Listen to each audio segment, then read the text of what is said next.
Assalamualaikum warahmatullahi wabarakatuh. Selamat datang di channel Jumadi Faris. Kali ini saya akan menyampaikan jaringan. Pertama, jaringan hewan.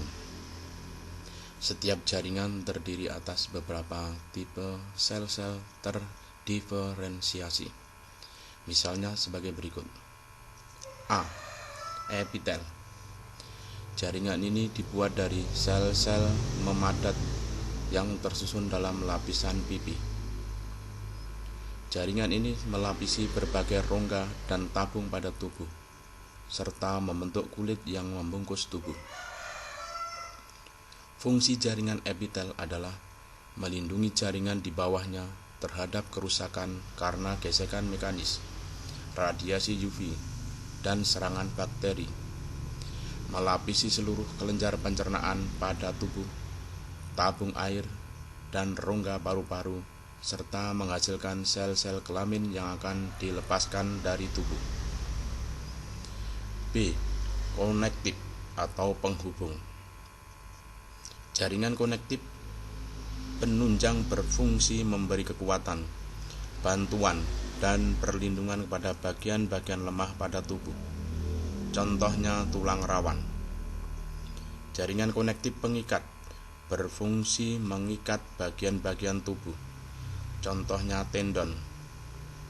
Jaringan konektif berserat berfungsi untuk satu, bahan pengemas dan pengikat bagi sebagian besar organ, dan dua, lintasan bagi pembuluh darah.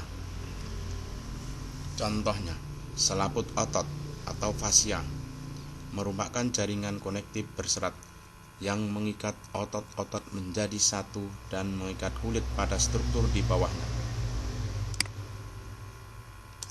Jaringan hematopoietik sumsum tulang belakang yang merupakan sumber semua sel yang ada dalam darah, meliputi sel-sel darah merah untuk mengangkut gas-gas. 5. Macam sel darah putih untuk antibodi, dan platelet untuk penggumpalan darah. C. Otot.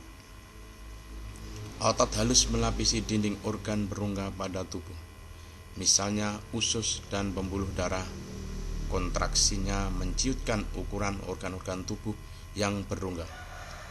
Otot rangka terdiri atas serat-serat panjang yang kontraksinya menimbulkan gerak pindah, locomotion, dan juga terjadinya macam-macam gerak tubuh lainnya.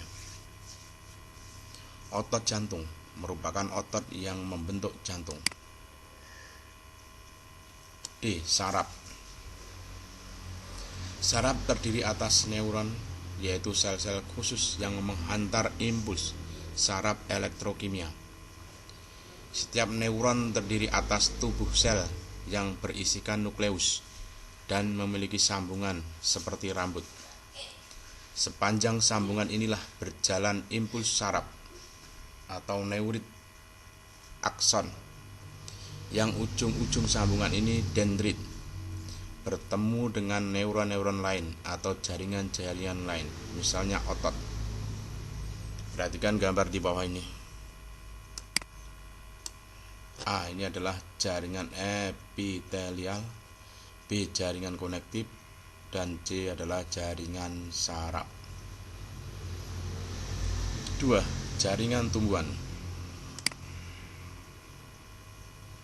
Jaringan tumbuhan dikelompokkan menjadi dua, yaitu jaringan meristem dan jaringan permanen.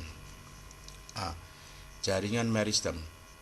Berdasarkan asal pembentukannya, jaringan meristem dibagi tiga, yaitu promeristem, meristem primer, dan meristem sekunder. Menurut letaknya, jaringan meristem dibedakan menjadi meristem apikal, interkalar, dan lateral. Sementara itu, berdasarkan sifat-sifat dasar selnya, jaringan meristem dibagi menjadi meristem primer dan meristem sekunder. B. Jaringan permanen. Jaringan permanen meliputi jaringan epidermis, jaringan parenkim, jaringan penyokong atau kolenkim dan sklerenkim, jaringan pengangkut xilem dan floem, serta jaringan gabus. 3. Fungsi jaringan.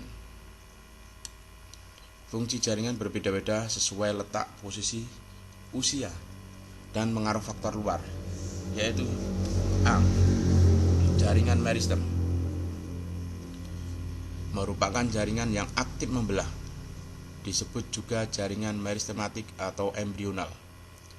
Terdapat pada ujung akar, ujung batang, dan kambium ikatan pembuluh. Tumbuh secara vertikal dan horizontal. Jaringan permanen atau dewasa. Jaringan pelindung, yaitu jaringan epidermis, merupakan selapis sel pipih tipis dan rapat, terletak paling luar atau tepi, memiliki lapisan kutikula atau lilin, berfungsi untuk menutupi permukaan daun, bunga, buah, dan akar. Jaringan stereon atau penguat, yaitu jaringan sklerenkim, merupakan sel-sel yang telah mati, terdiri atas fiber atau serat dan sel batu atau skleroid. Mengalami penebalan pada seluruh dinding sel oleh zat lignin atau zat kayu. Bersifat kaku atau mudah patah. Berfungsi untuk melindungi dan menguatkan bagian dalam sel. B. Jaringan kolenkim. Penebalan terjadi di sudut-sudut sel oleh zat selulose. Bersifat lentur atau fleksibel. Mengandung klorofil. Terdapat pada batang, daun, buah, dan akar. Berfungsi untuk menguatkan tubuh tumbuhan. C. Jaringan parenkim, disebut juga jaringan dasar. Berada juga di berkas pengangkutan atau BP.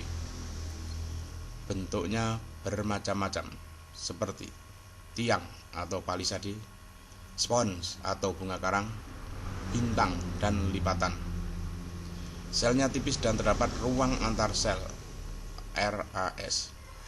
Berfungsi untuk menyimpan cadangan makanan, air, udara, fotosintesis, dan transportasi. Jaringan pengangkutan. Jaringan xilem disebut jaringan kayu. Terletak di bagian paling dalam. Memiliki trakeit yang mengalami penebalan. Berfungsi untuk mengangkut air, garam mineral, dan unsur hara dari akar ke daun dan seluruh jaringan tubuh. Jaringan floem disebut juga jaringan tapis. Terletak di sebelah luar jaringan xilem.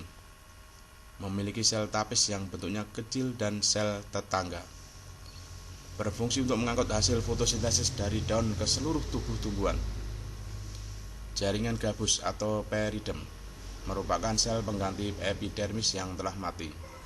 Mengandung zat suberin atau zat gabus. Berfungsi sebagai pelindung dan jalur transportasi air. Demikian tadi materi jaringan. Semoga bermanfaat. Sekian, assalamualaikum warahmatullahi wabarakatuh.